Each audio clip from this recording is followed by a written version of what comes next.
Hello and welcome class 11th। कैसे हैं आप लोग? होपफुली अच्छे होंगे और थोड़ी थोड़ी टेंशन भी होगी एग्जाम्स की, स्टडीज की, क्योंकि कुछ स्टार्ट ही नहीं हुआ, स्कूल ही स्टार्ट नहीं हुए, क्वारंटाइन चल रहा है। कुछ बच्चों ने स्टार्ट भी कर दी होगी अपनी स्टडीज और कुछ ने नहीं की होगी बिल्कुल भी। तो चलो आज हम एक नया सब्जेक्ट स्टार्ट करते हैं, बिजनेस स्टडीज। बिजनेस स्टडीज में होता क्या है? जैसे इसका नाम है बिजनेस स्टडीज, ऐसे इसका काम है, हम इसमें बिजनेस को स्टडी करेंगे, बिजनेस के बारे में पढ़ेंगे। ऐसे हमारा फर्स्ट चैप्टर है बिजनेस, ट्रेड एंड कॉमर्स। इसमें हम पढ़ेंगे बिजनेस होता क्या है, क्यों करना है बिजनेस, क्या इसके फीचर्स होते हैं, क्या फायदे होंगे, किस किस टाइप का बिजनेस हो सकता है। कुछ बच्चे सोचते हैं, अभी से कुछ बच्चों ने बल्कि स्टार्ट भी कर दिया होगा सोचना कि मैं तो अपना बिजनेस करूंगा या मैं अपने फादर के बिजनेस में लग जाऊंगा। कुछ सोचते होंगे मैं तो बिजनेस में जाऊंगा ही नहीं, मैं तो ना जॉब करूंगा। तो सब बच्चों के अपनी अपनी पर्सपेक्टिव होंगे, अपनी अपनी थिंकिंग स्किल्स होंगी, वो सोचते होंगे उन्हें उनके अकॉर्डिंग क्या चीज ज्यादा बेटर है। बट ये जो सब्जेक्ट है ये जनरली बिजनेस वालों के लिए है।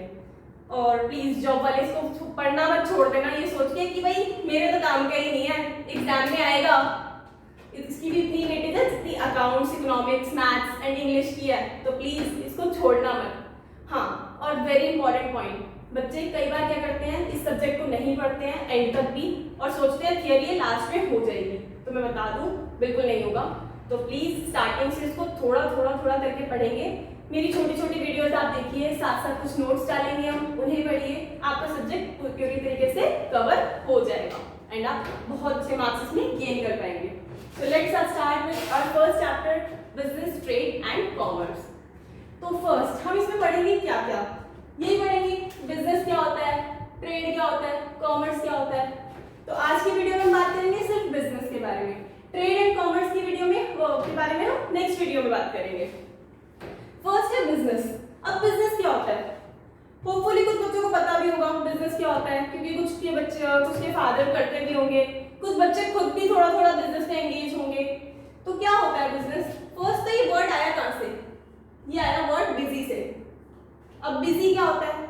किसी भी काम में व्यस्त रहना, अपना टाइम में देना। पर किस टाइप के काम में देना? ऐसा नहीं है कि आप पबजी खेल रहे हो एंड यू आर बिजी, नहीं, ये आपको टाइम किसमें देना है? किसी ऑक्यूपेशन में।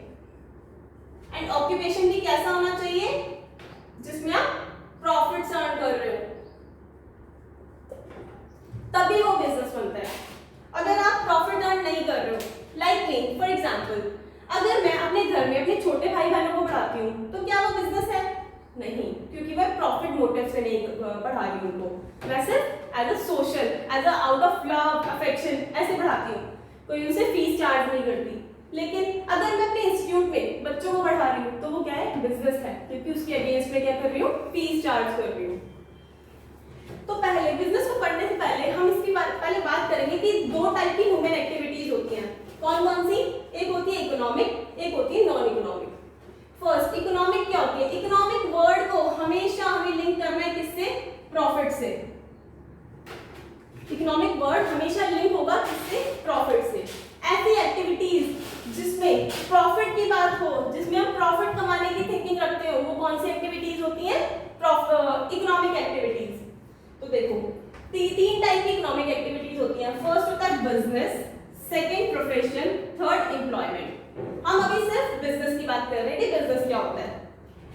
Business regular occupation of production और purchase and sale of goods and services. First point, regular occupation, मतलब जो भी काम हम कर रहे हैं वो रेगुलर नेचर का होना चाहिए। ऐसा नहीं है आज स्टार्ट किया कल खत्म कर दिया, या मैंने आज तो किसी इंस्टीट्यूट पे जाके बच्चों को पढ़ा दिया, कल से मेरा मन नहीं है, तो वो बिजनेस नहीं है। रेगुलर ऑक्यूपेशन होना चाहिए। रेगुलर ऑक्यूपेशन भी क्या होता है? जिससे आप अपनी लाइफ के लिए कुछ पैसा कमाते हैं, अपनी लाइफ को चलाने के लिए, वो होता है ऑक्यूपेशन। तो ये किस टाइप का ऑक्यूपेशन है? Regular occupation. किसका? ऑफ प्रोडक्शन और परचेज। या तो आप प्रोडक्शन कर रहे हो, मतलब मैन्युफैक्चरिंग कर रहे हो, ये मतलब सामान को बना रहे हो, प्रोड्यूस कर रहे हो, या फिर परचेज कर रहे हो। आपने कई बार देखा भी होगा कुछ लोग क्या करते हैं, इधर से माल खरीदा, अपना बीच में कुछ कमीशन रखा और आगे बेच दिया। वो क्या होता है? उन्होंने उसमें प्रोडक्शन तो नहीं किया, सामान बनाया नहीं है, उन्होंने खरीदा है, मतलब परचेज किया है। तो किस टाइप की एक्टिविटी है? एक रेगुलर ऑक्यूपेशन है, किसका? प्रोडक्शन और परचेज। या तो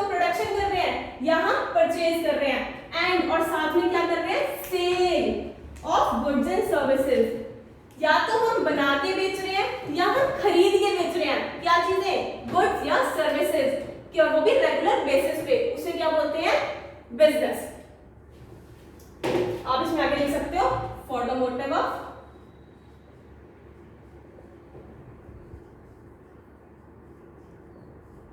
अर्निंग प्रॉफिट्स। अब अर्निंग प्रॉफिट कैसे आया, क्योंकि बिजनेस है ही क्या, एक इकोनॉमिक एक्टिविटी है। तो देखो अब बिजनेस के फीचर्स क्या होते हैं, ये है फीचर्स। जैसे हमने इसका मीनिंग पढ़ा वैसे इसके फीचर्स भी निकल के आ जाएंगे। तो कैसे कैसे हो सकते हैं इसके features, first regular occupation. Regular occupation होता है ये, ऐसा नहीं है आज स्टार्ट किया कल खत्म कर दिया, नहीं, या आज स्टार्ट किया 6 महीने बाद खत्म कर दिया, वो बिजनेस नहीं होता। Business must be on regular basis. तो एक तो हमारा यहीं से निकल के आ गया, डीलिंग इन गुड्स और सर्विसेज ऑन रेगुलर बेसिस, ये रहा आपका रेगुलर बेसिस। तो फर्स्ट पॉइंट निकल के आ गया। सेकंड है प्रोडक्शन और परचेज, या तो हम प्रोड्यूस कर रहे हैं, बना रहे हैं, या फिर हम खरीद रहे हैं। तो सेकंड पॉइंट निकल के आ गया, प्रोडक्शन और परचेज ऑफ गुड्स। सर्विसेज तो आप खरीद नहीं सकते, ऐसे बिजनेस के लिए नहीं खरीद सकते ना, लेकिन गुड्स बिजनेस के लिए खरीद सकते हैं, सर्विसेज आप अपने खुद के कंजम्पशन के लिए खरीदते हैं। नेक्स्ट है एंड सेल।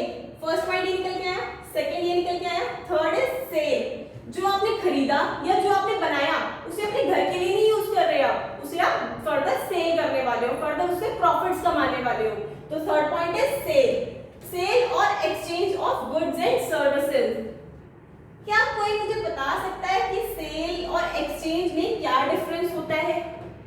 कुछ बच्चों को तो शायद ही सेल ही लगता होगा कि सेल ही तो होता है, पैसे लिए और सामान दे दिया, हो गया एक्सचेंज। Is it same?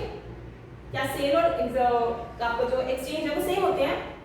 नहीं, इसमें एक थिन लाइन डिफरेंस होता है। सेल मतलब वही पैसे लिए सामान दे दिया, एक्सचेंज आप अपनी डेली लाइफ में कभी कभी करते हो। लाइक हमें फोन खरीदना है, हमने फोन खरीदा, हमारे पास पहले आईफोन 7 था, अब हमें आईफोन 8 खरीदना है। शायद आईफोन 7 मेरा कितने में मिलेगा, 20,000 में, और शायद आईफोन 8 की कॉस्ट क्या चल रही है मार्केट में, 35 चल रही है। तो मैंने अपना फोन दे दिया 20K में, प्लस 15K एक्स्ट्रा दे दिए, ये होता है एक्सचेंज। मतलब जिसमें हमने कुछ सामान भी दिया प्लस पैसे भी दिए, तब जाके हमारे पास कोई नया प्रोडक्ट आया, वो होता है एक्सचेंज। तो देखो थर्ड पॉइंट है सेल और exchange of goods and services. जो हमने खरीदा या फिर हमने बनाया उसको हम सेल कर रहे हैं या हम एक्सचेंज कर रहे हैं। नेक्स्ट है डीलिंग, ये हो गया हमारा थर्ड पॉइंट। उसके बाद फॉर द अर्निंग प्रॉफिट, ये फिफ्थ पॉइंट, फोर्थ पॉइंट। क्यों कर रहे हैं ये? ऐसे ही मजे लेने के लिए थोड़ी ना कर रहे हैं मैम, टाइम पास होता ही नहीं घर में, है ना, इसलिए कर रहे हैं? नहीं, हम इसे किस लिए कर रहे हैं? For the motive of earning profits, हमें प्रॉफिट्स कमाने हैं।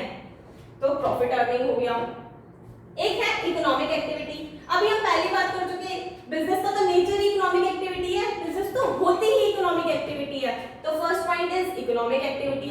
क्यों है? क्योंकि अर्न करते हैं प्रॉफिट, सोशल मोटिव से तो कर नहीं रहे, तो इसलिए ये वाला पॉइंट भी हो गया। And the last point is element of risk. Business के अंदर रिस्क भी होता है, क्योंकि बिजनेस फ्री में नहीं होता। आपको बिजनेस के लिए जो हम प्रोड्यूस कर रहे हैं गुड्स सर्विसेज, या हम परचेज कर रहे हैं, उसके लिए भी पैसा लगाना पड़ता है। प्रोड्यूस कर रहे हैं तो मशीनरी भी लगानी पड़ेगी, लेबर भी लगानी पड़ेगी, इलेक्ट्रिसिटी भी खर्च होगी, और अगर हम परचेज कर रहे हैं तो हम जो खरीद रहे हैं उसके लिए पैसा चाहिए, पैसा तो चाहिए। तो इसलिए इसमें रिस्क भी होता है कि हमने जो खरीदा या हमने जो बनाया, क्या वो बिक जाएगा, क्या वो सेम रेट पे बिकेगा या एक्स्ट्रा रेट्स में बिकेगा? तो कहीं ना कहीं इसमें रिस्क तो होता है, इसलिए business always relates to risk. And एक सेइंग आप लोगों ने शायद सुनी होगी, जितना रिस्क ज्यादा होता है उतना ही प्रॉफिट भी ज्यादा होता है। हमेशा risk and profit directly proportionate होते हैं। अगर एक ज्यादा होगा तो दूसरा भी ज्यादा होगा, एक कम होगा तो दूसरा भी थोड़ा कम होगा। तो ये तो हमारी बिजनेस की बातें हो गई, हमें समझ आ गया अच्छे से बिजनेस क्या होता है। अब हम बात करते हैं इकोनॉमिक एक्टिविटी, इसमें से हमारा बिजनेस हो गया। Next is profession. कुछ बच्चों ने सुना होगा प्रोफेशन, और शायद कुछ बच्चों को मीनिंग भी पता होगा प्रोफेशन का। प्रोफेशन एक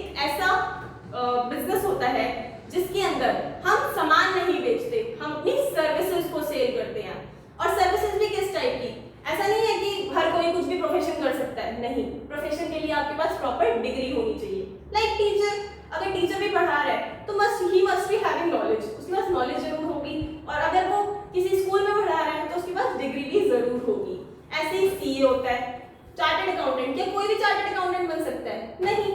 क्या कोई भी कंपनी सेक्रेटरी बन सकता है? नहीं। सबको एक डिग्री की जरूरत होती है। प्रोफेशन हमेशा आपकी स्किल से, आपकी डिग्री से रिलेटेड होता है। And last is employment. Employment क्या होता है? जॉब, सीधा सीधा मतलब है इसका तो जॉब। हम किसी के यहाँ जॉब कर रहे हैं तो वी आर इन एम्प्लॉयमेंट। तो इन तीनों में डिफरेंस क्या है? The most most most important question exam में बहुत बार पूछा जाता है। तो इसमें क्या क्या होता है? फर्स्ट है मोड्स ऑफ एस्टैब्लिशमेंट। कैसे एस्टैब्लिश किया जाता है, कैसे स्टार्ट किया जाता है कोई भी बिजनेस या प्रोफेशन या एम्प्लॉयमेंट। तो बिजनेस को स्टार्ट करने के लिए तो कोई रेस्ट्रिक्शन ही नहीं है। आप अगर 10 साल के भी हो तो भी बिजनेस कर सकते हो, आप अगर 50 साल के भी हो तो भी बिजनेस कर सकते हो, आपके पास कम पैसा है तो भी बिजनेस कर सकते हो, ज्यादा पैसा है तो भी बिजनेस कर सकते हो। कोई रेस्ट्रिक्शन नहीं है बिजनेस को करने के लिए।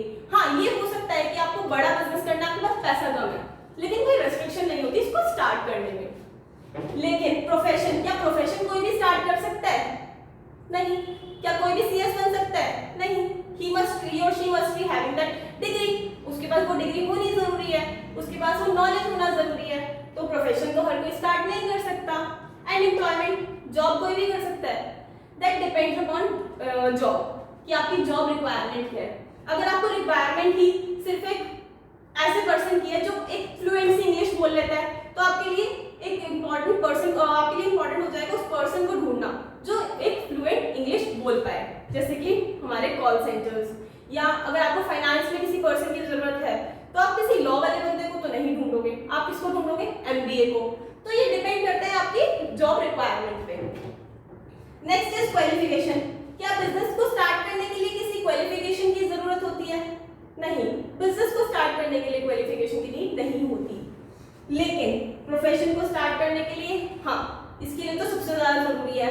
प्रोफेशन ऐसे कोई भी स्टार्ट नहीं कर सकता। And employment again depends upon the job. अगर आपकी जॉब ही इस टाइप की है कि इसमें किसी स्किल्ड पर्सन का होना जरूरी है, तो हाँ, इसमें भी जरूरत पड़ जाती है क्वालिफिकेशन की। Next is risk. वो वाली लाइन मैंने बताई थी आपको, जिसमें रिस्क ज्यादा होगा उसमें प्रॉफिट भी ज्यादा होगा। इसलिए हमेशा रिस्क किसमें ज्यादा होता है? बिजनेस के अंदर हाईएस्ट होता है।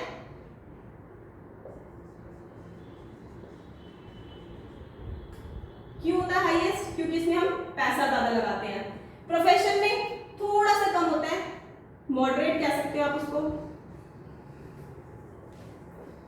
और इसके अंदर लोएस्ट होता है।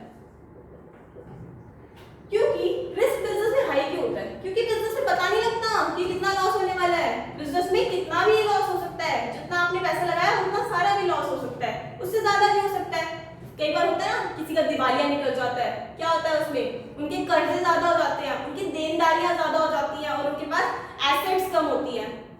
तो इसमें बिजनेस के अंदर क्या होता है? आपका रिस्क अनलिमिटेड होता है, कितना भी आपको नुकसान हो सकता है। लेकिन प्रोफेशन के अंदर कितना नुकसान होगा? जितनी आपकी प्रोफेशनल फीस है। अगर मैं कोई ट्यूशंस लेती हूँ 20,000 की पर ईयर, अगर मैं उसको 20,000 ना दूं तो उसको कितने का लॉस है? 20,000। उसको पता है कि उसका कितना लॉस हो सकता है, या कितने उसके ऐसे क्लाइंट्स हैं जो उसको पैसा नहीं देंगे। तो एक लिमिटेड हो गया उसका रिस्क। और एम्प्लॉयमेंट में ज्यादा से ज्यादा क्या होगा? सैलरी मिलेगी नहीं या कम मिलेगी, तो इसमें भी फिक्स्ड है उसका लॉस। लेकिन बिजनेस के अंदर रिस्क सबसे ज्यादा होता है, क्योंकि इसमें लॉस सबसे ज्यादा होने के चांसेस होते हैं। नेक्स्ट है रिवॉर्ड। रिवॉर्ड में क्या होता है? बिजनेस के अंदर जो रिवॉर्ड मिलता है वो क्या होता है? प्रॉफिट। बिजनेस के रिवॉर्ड को बोलते हैं प्रॉफिट। प्रोफेशन के रिवॉर्ड को बोलते हैं प्रोफेशनल फीस। इसमें आपको प्रॉफिट नहीं होता, इसमें आपको क्या मिलता है? प्रोफेशनल फीस मिलती है। और इस एम्प्लॉयमेंट के अंदर क्या मिलते हैं? सैलरी और वेजेस।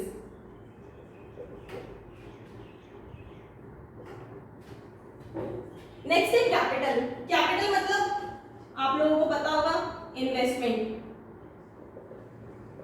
जितना आपने पैसा बिजनेस के अंदर लगाया, या एम्प्लॉयमेंट में लगाया, या प्रोफेशन में लगाया।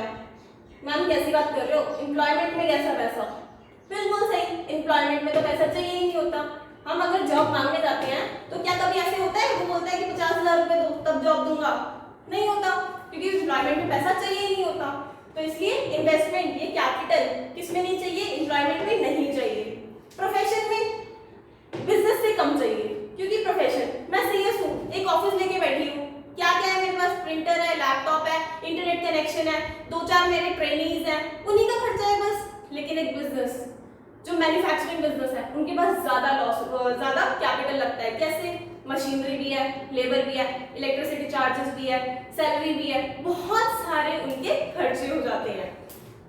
तो इसलिए कैपिटल सबसे ज्यादा किसमें चाहिए होता है, बिजनेस में हाईएस्ट चाहिए होता है, प्रोफेशन में मॉडरेट चाहिए होता है, नॉर्मल एंड आपके एम्प्लॉयमेंट में लोएस्ट चाहिए ही नहीं होता।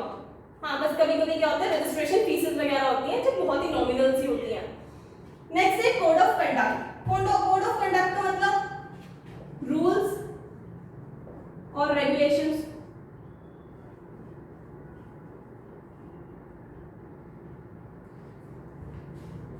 रूल्स एंड रेगुलेशंस, क्या बिजनेस के लिए कोई रूल्स एंड रेगुलेशंस होते हैं?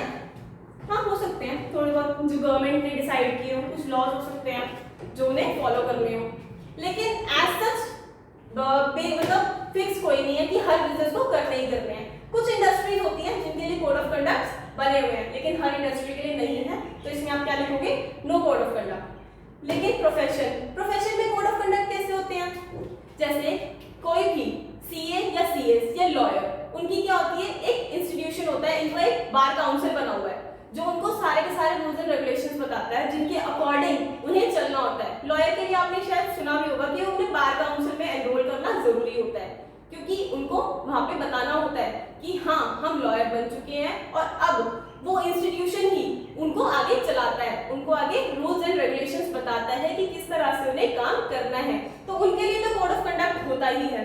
एंड ऐसे एम्प्लॉयज के लिए क्या होता है, जॉब के अंदर कुछ ना कुछ रूल्स एंड रेगुलेशन पॉलिसीज होती ही हैं जो उन्हें फॉलो करनी होती है। तो ये बिजनेस में नहीं होती, प्रोफेशन में बहुत ज्यादा होती है, एंड एम्प्लॉयमेंट में थोड़ी बहुत हो सकती है as per the job. And the last is transfer of interest. अभी ट्रांसफर ऑफ इंटरेस्ट क्या है? ट्रांसफर ऑफ इंटरेस्ट का मतलब ये है कि जो बिजनेस, आपका जो बिजनेस है, क्या वो आप एज इट इज किसी को ट्रांसफर कर सकते हो, एज इट इज किसी को दे सकते हो? हाँ, दे सकते हो। क्या करते हो, कई बार करते हैं ना हम, चली चलाई दुकान किसी को दे देते हैं, बहुत बार सुना होगा कि उसने तो एज इट इज चली चलाई दुकान किसी और को सेल कर दी। तो मतलब बिजनेस में तो ये पॉसिबल है, ट्रांसफर ऑफ इंटरेस्ट हो सकता है। क्या प्रोफेशन में हो सकता है? क्या मैं अपनी डिग्री किसी और को सेल कर सकती हूँ? क्या मैं अपनी नॉलेज किसी को सेल कर सकती हूँ? नहीं कर सकती। तो इसमें ट्रांसफरेबिलिटी ऑफ इंटरेस्ट नहीं होता। एंड सेम विद एम्प्लॉयमेंट, क्या आप अपनी जॉब किसी को सेल कर सकते हो कि मेरी जगह तू लग जा जॉब पे? नहीं हो सकता, क्योंकि आप लोगों की स्किल्स सेम होना जरूरी है उस जॉब के रिक्वायरमेंट के अकॉर्डिंग। एंड अगेन वो आपके हाथ में नहीं होता, वो कंपनीज के हाथों में होता है। तो आप इसमें भी ट्रांसफर ऑफ इंटरेस्ट नहीं कर सकते। Transfer of interest only business के अंदर अवेलेबल होता है। तो हमने ये कुछ डिफरेंसेस पढ़ लिए, बहुत ही इंपॉर्टेंट पॉइंट्स हैं, प्लीज इसको एक बार अपनी बुक से जरूर पढ़िए। आज की वीडियो में हमने 2 छोटे टॉपिक्स कवर किए हैं, बहुत ज्यादा कवर नहीं किया है। नया सब्जेक्ट है, नई आपको प्रॉब्लम हो सकती है कि इतना सारा हम कैसे कवर करेंगे, तो हमने बहुत ही इजी चीज को हाथ लगाया है आज, बहुत ही इजी चीज को समझा है। एंड ये सब्जेक्ट आपके लिए बिल्कुल भी डिफिकल्ट नहीं रहने वाला है, क्योंकि आप इसको प्लीज डेली थोड़ा पढ़िए जरूर, डेली वीडियोस देखिए एंड डेली अपने नोट्स वगैरह को थोड़ा सा रीड आउट करेंगे तो आपको बहुत अच्छे मार्क्स इसमें मिलेंगे। तो मिलते हैं हमारी नेक्स्ट वीडियो में। Till then take care, bye bye.